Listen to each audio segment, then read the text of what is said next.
De mensen die het hier bij Rottergaast beziekje, hebben net verkeersketten zat te zien. Grut is het je net, maar je kan het rieden. En zo binnen er meer plakken. Dat mensen met een grut verlet om naturiërs opdoeken om het te beziekjen. Dit is de Jan Dirkspolder bij Jennewaard. Het liep het je knap, maar dat beeld doogt net. Ja, het valt me toch nog weer aan. Het zag het versen en dan overal nog wekken. En dat komt door die wien. Maar toch zocht ik al je mensen hier op die, dat er iets zo moois wat. Ja, dit liet hoekje, maar dit leidt er ik al zeker 3 of 4 dagen in. Dus je kent het. En dit lei in de leite. Maar er is nog geen 100 meter verder en dan is het al nog wetter. Bij Rieptjerk liep het er op een afstandje wel wat mogelijk te wezen.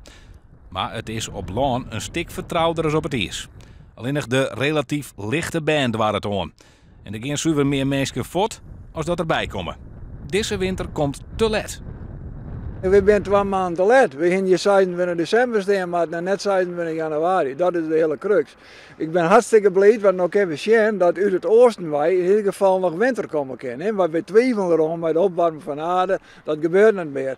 Maar de Poolse beer zit er neer, die is echt los nou.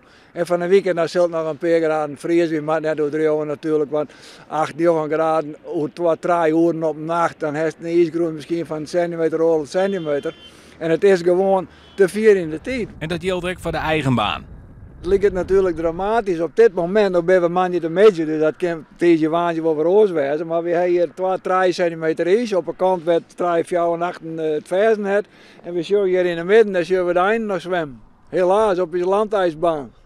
Dit is het oors. Nee, voor echte winterbeelden moet hij op de eilanden wezen.